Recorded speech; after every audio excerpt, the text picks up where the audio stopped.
2025 की top 10 trending news, साल भर जिन खबरों ने हिलाया देश। प्रधानमंत्री नरेंद्र मोदी ने राम मंदिर के शिखर पर बटन दबाकर ध्वजारोहण किया था।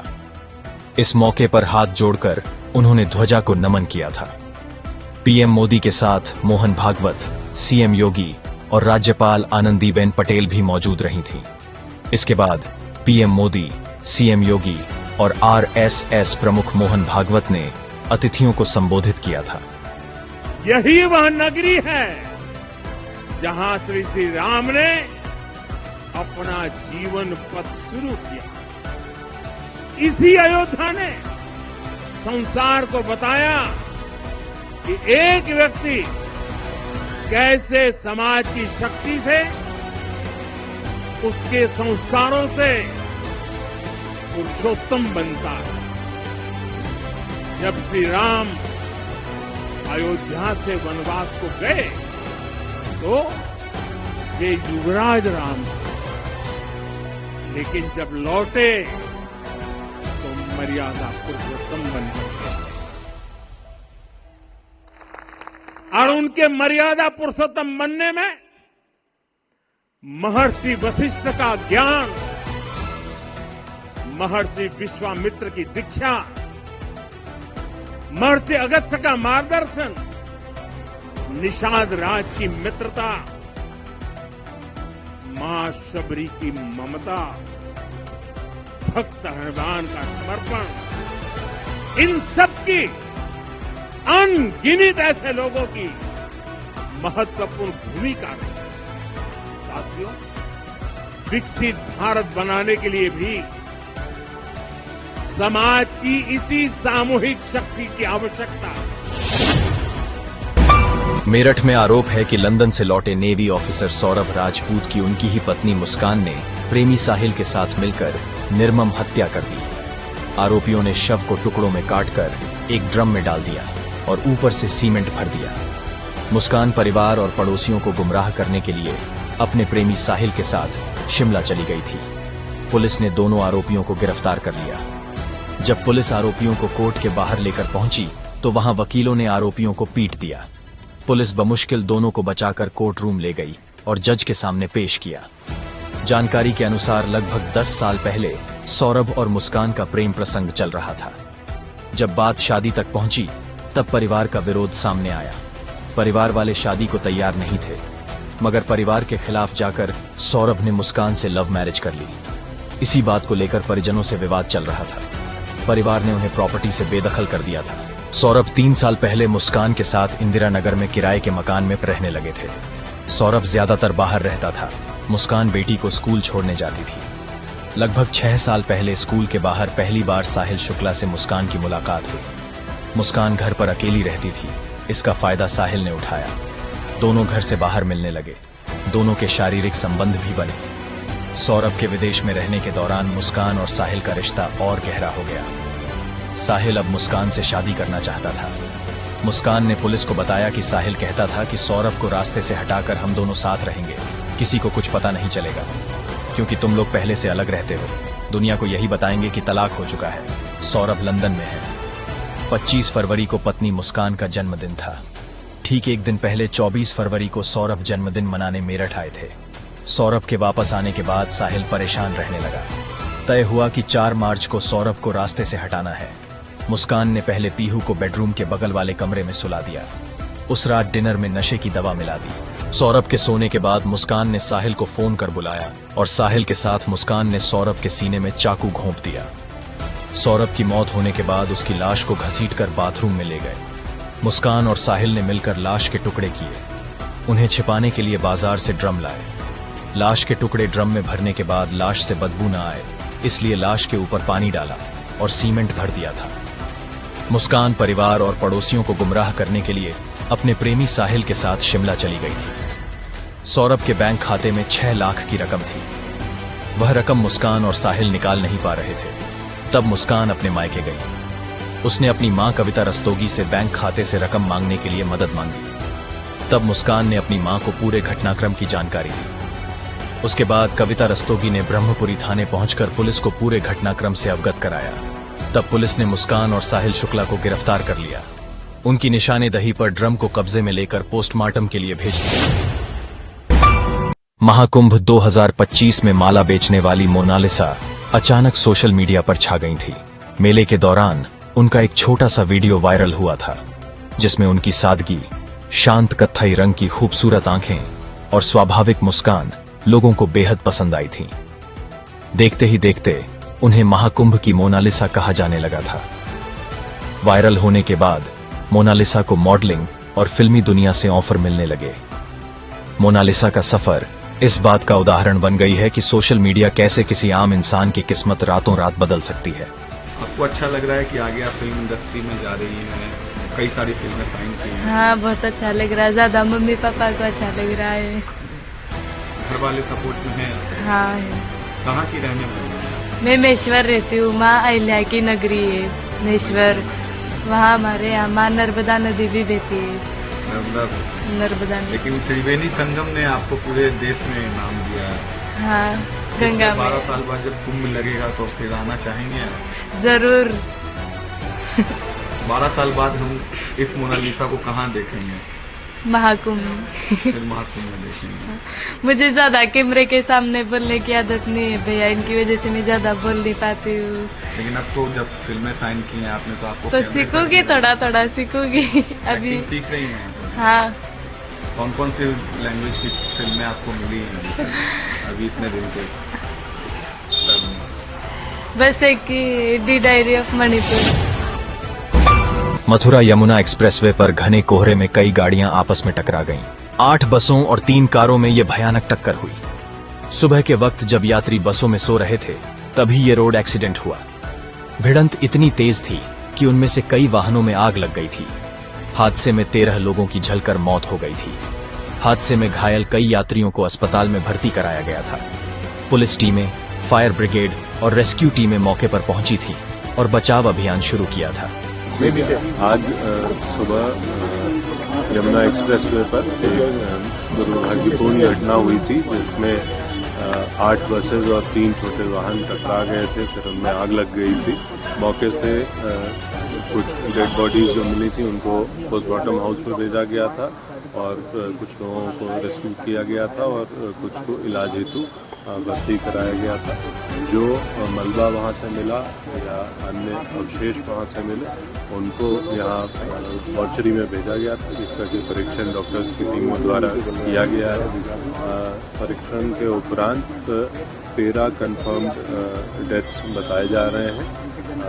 इसमें से 3 बॉडी आइडेंटिफाई हुई है। शेष जले या अधजली बॉडीज हैं, जिनके आइडेंटिफिकेशन के लिए डीएनए प्रिजर्वेशन की कार्रवाई की जाएगी।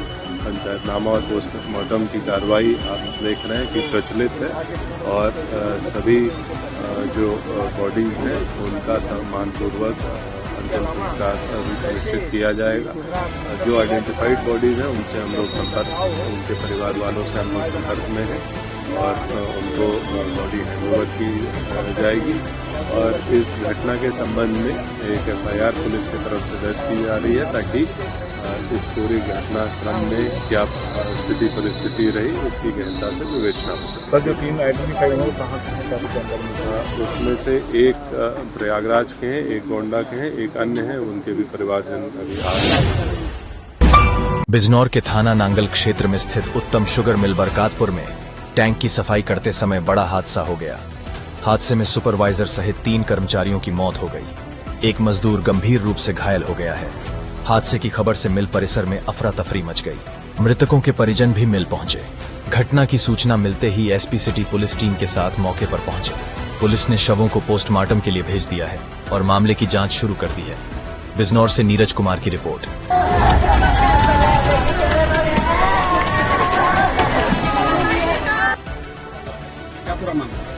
अभी एक शुगर मिल वालों ने बताया, जो लोग साथ में आए थे कपिल के परिवार का ही लड़का है, तो वहीं शुगर मिल में 15 साल से 16 साल से नौकरी कर रहा है।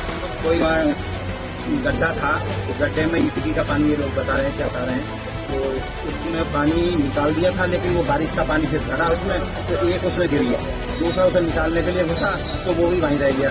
तीसरा निकालने के लिए घुसा तो वो भी वहीं रह गया। चौथा घुसा तो वो निकल के बाहर आ गया। उसी ने फोन करके नील में बताया। कितनी कैजुअलिटी हुई है? 3। गहराई पता चली गड्ढे कितनी गहराई होगी? फैक्ट्री की लापरवाही मान रहे हैं आप? लापरवाही तो है ही। जंगल क्षेत्र में बरकातपुर में शुगर फैक्ट्री है। इसमें आज ये दुखद घटना हुई है। इसमें एक टैंक है जो उनका ETP प्लांट है, जहाँ से पानी को साफ करके वापस भेजा जाता है। उस टैंक में सफाई के दौरान ये हादसा हुआ है। इसमें पहले एक व्यक्ति था जो सफाई के लिए गया, वो गिर गया। 2 लोग और बचाने में गए, वो भी गिरे उसमें। उनको वहाँ से तुरंत एम्बुलेंस से यहाँ अस्पताल लाया गया, जहाँ उन्हें मृत घोषित किया गया है। इस संबंध में और लोग गाँव के मौजूद हैं, सबसे बात की जा रही है। कितनी कैजुअलिटी हुई है? 3 लोग हैं। 3 लोग हैं, इसमें एक चंदक का रहने वाला है और एक लालपुर बाला वाली और एक किसोपरा गांव के रहने वाले हैं। 3 लोग हैं। दुखद मृत्यु हुई है। घायल कितने हैं? अभी घायल में एक का पता चला, जो लास्ट में जो चौथे थे जो बचाने गए थे, उनकी भी थोड़ी तबीयत ठीक है, तो डॉक्टर बीरबल के यहाँ उनका इलाज कराया जा रहा है। और इस संबंध में मैदानी कार्रवाई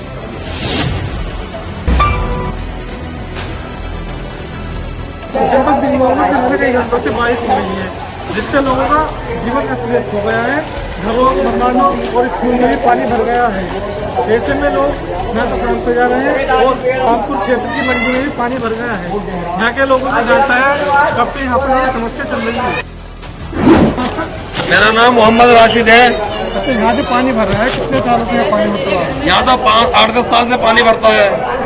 कारण क्या है? कारण ये है, सब अधिकरण कर रखा है लोगों ने, सब घेर रखे हैं आगे जगह है और यहाँ पानी निकलने का रास्ता नहीं है। नाले चौड़े होने चाहिए और यहाँ पानी बहुत भरा है, बहुत परेशान है लोग बाग यहाँ पे घरों में। यहाँ पर जो बरसात से पहले के नालों की सफाई होती, काम चला हुई थी सफाई का, ऐसी काम चलाओ सफाई होती है, बढ़िया करके नहीं हुई है, जो आगे तक पूरी फाइनल हो जावे, जो पानी न रुके यहाँ पे। आपको क्या अच्छा, यहाँ पर जो पानी भरा है इसका क्या मांग है? पानी भरने का तो मुख्य कारण यह है कि इकड़ा नदी जो है, हमारे बचपन से हम सुनते आते हैं कि वो इकड़ा नदी है, वो नदी का नाला बना दिया। महात्मा लोगों ने अतिक्रमण कर वो नाला बना दिया, उसको छोटा कर दिया, पानी की निकासी होती नहीं, उसकी वजह से पानी इधर को अब क्या मांग है? आगे लोगों ने नदी जो है वो बड़ी हो, और योगी जी से निवेदन है कि इस बारे में संज्ञान लें और जिन्होंने लोगों ने वहाँ का अतिक्रमण देखा हो।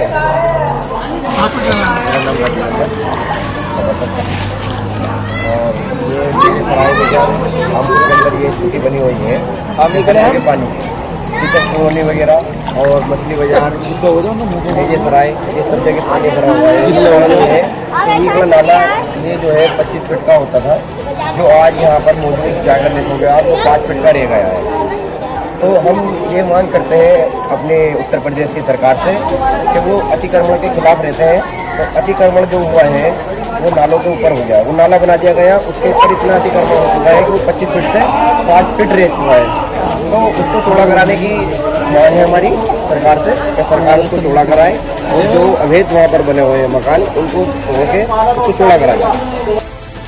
क्या नाम आपका? सुखमान सिंह। ये कौन सा वार्ड है? Ward number 1। क्या समस्या है?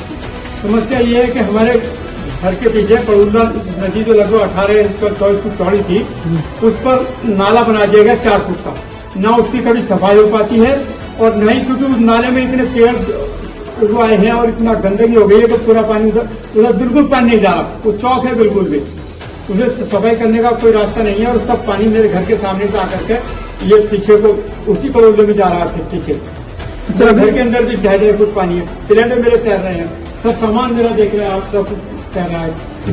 अच्छा, राहत बचाव कार्य वाली टीम अभी कोई आई? कोई नहीं आया, किसी ने नहीं पूछा? कुछ नहीं आया, कोई नहीं आया। यहाँ के लोगों का कहना है कि यहाँ पर जो पानी भर रहा है वो इकड़ा नाले की वजह से भर रहा है। इकड़ा नाला तो पहले 25 फीट का था, उसका नाले पर आज अतिक्रमण करते हैं। यहाँ के लोगों ने उत्तर प्रदेश सरकार से मांग की है कि वहाँ से अतिक्रमण आके और इस समस्या से निजात मिले। ये समस्या पिछले कई वर्षों से चली आ रही है, जिससे यहाँ के लोग बिल्कुल बुरी तरह परेशान रहते हैं। अच्छा, कौन सा मोहल्ला है? पहाड़ी दरवाजा पक्का बार। और पानी जो भरा है, कितना नुकसान हुआ आपका? पानी आपका बहुत नुकसान हुआ। मेरी बच्ची की शादी का सामान रखा था। कितने रुपये का नुकसान हुआ होगा? हो गया 1.5 लाख का। ये जो मकान आपको कट है इसका फॉर्म भरा था आपने? फार्म भरा था, आज तक कोई पैसे भी नहीं आए। नाम आया आपका इसमें? नाम आया था, बाकी पैसे नहीं आए। अब क्या मांग है आपकी? मांग यही है कि मेरी मांग पूरी करी जाए, मेरी बच्ची की शादी का नुकसान पूरा भरा जा, मकान बनवा के दिया जा। मेरा शौहर मेरे नहीं है, एक लड़का मेरा विकलांग है, एक मेरा बच्चा छोटा है, मैं गरीब हो रहा हूँ। क्या नाम है आपका? ये कौन सा वार्ड है? Ward number 1। अच्छा, अब बताइए क्या मामला है आपका? पानी का बढ़ा? हाँ, पानी का बढ़ता है क्योंकि ये इकड़ा जो है ना वो छोटा है। अरे पहले कितने फीट का था? पहले ये 24 फीट का, अब कितना है? अब तो 8 फीट है। क्या मांग है आपकी? तो पानी निकालते रहे, सफाई कर रहे हैं इसकी सफाई नहीं, इस बार जगह नहीं सफाई के लिए। अभी तक के लिए भारतीय जनता पार्टी ने बिजनौर जिले में भूपेंद्र चौहान उर्फ बॉबी को एक बार फिर जिला अध्यक्ष की जिम्मेदारी सौंपी। जिला अध्यक्ष पद के लिए कुल 33 नामांकन पत्र दाखिल किए गए थे। इनमें से भूपेंद्र चौहान को यह महत्वपूर्ण जिम्मेदारी दी गई थी। पार्टी कार्यालय पर हुए कार्यक्रम में चुनाव अधिकारी MLC अरुण पाठक ने उनके नाम की घोषणा की थी। भूपेंद्र चौहान करीब 1.25 साल पहले जिलाध्यक्ष बने थे। पार्टी कार्यालय में मौजूद सैकड़ों कार्यकर्ताओं और पदाधिकारियों ने भूपेंद्र चौहान का फूल मालाओं से भव्य स्वागत किया था। नए जिला अध्यक्ष की नियुक्ति से पहले लंबे समय से इस पद पर नियुक्ति का इंतजार किया जा रहा था। यो भारतीय जनता पार्टी ऐसी पार्टी है जो बिल्कुल पंक्ति में, जो पंडित दीनदयाल उपाध्याय जी ने कहा था ना कि जो लास्ट पंक्ति में जो आखिर में व्यक्ति खड़ा है उसे हम अपने बराबर में लाकर खड़ा करना है। तो ऐसा अगर संभव है तो भारतीय जनता पार्टी नहीं, बिल्कुल बहुत बढ़िया भाई। मुझ जैसे छड़े साधारण से कार्यकर्ता को पार्टी ने इस जिला बिजनौर का दूसरी बार जिलाध्यक्ष बनाया। इसके लिए मैं तो भैया पार्टी का जीवन भर ऋणी हूं। इंस्टाग्राम पर रील के जरिए अश्लीलता फैला रही महक और परी सहित 4 आरोपियों को संभल पुलिस ने गिरफ्तार कर लिया है। रील से रुपए कमाने और फॉलोअर्स बढ़ाने के लिए चारों इस तरह से अश्लीलता फैला रहे थे। दरअसल महक परी के नाम से इंस्टाग्राम पर एक्टिव आईडी की अश्लीलता से तंग आकर कई लोगों ने इसकी शिकायत पुलिस अधिकारियों से की थी। संभल के थाना असमोली क्षेत्र में अश्लीलता फैलाने के मामले में इनके खिलाफ मुकदमा दर्ज हुआ था। मुकदमा दर्ज होने के बाद तीनों युवतियां और युवक फरार हो गए थे। पुलिस ने उनकी लोकेशन ट्रेस कर गिरफ्तार कर लिया है। Bureau report. जनपद संभल के थाना असमोली क्षेत्र में पिछले कई दिनों से कुछ लड़कियों के द्वारा गाली गलौज करके वीडियो वायरल किए जा रहे थे, अश्लीलता फैलाई जा रही थी। इस बात की सूचना जब थाना असमोली पे दी गई, पुलिस को द्वारा तुरंत उस इंस्टाग्राम आईडी को से ट्रेस किया गया कि कौन लोग हैं जिनके द्वारा ये कृत्य किया जा रहा है। इसमें महक को परी 143 नाम की आईडी है। जब पुलिस के द्वारा पता किया गया तो इसमें ये मेहरुल निसा उर्फ परी, महक, हीना और जरार आलम नाम के इन 4 लोगों के द्वारा ये अकाउंट है ये चलाया जा रहा था। प्रति माह इनको 25 से 30 हजार रुपए की इनकम होती थी। इस इनकम के लालच में ही आकर इनके द्वारा इस तरीके की गाली गलौज करके वीडियो अपलोड किए जा रहे थे। ये अपने आप को सस्ती लोकप्रियता पाने के चक्कर में इनके द्वारा ये कृत्य किया गया है। इन लोगों के खिलाफ 296D BNS और 67 IT एक्ट का अभियोग पंजीकृत करके आज इनको गिरफ्तार करके जेल भेजा जा रहा है। सभी उन लोगों से जो लोग सस्ती लोकप्रियता पाने या इंस्टाग्राम अश्लीलता फैलाते हैं, उन सबसे अनुरोध है कि इस तरीके के कृत्य ना करें। हर व्यक्ति का फंडामेंटल राइट है कि वो व्यक्ति अपनी एक्सप्रेशन, अपनी बातें कह सके दुनिया के अंदर, लेकिन उस पर भी वो एब्सोल्यूट इन नेचर नहीं है, उस पर भी कुछ रोक है।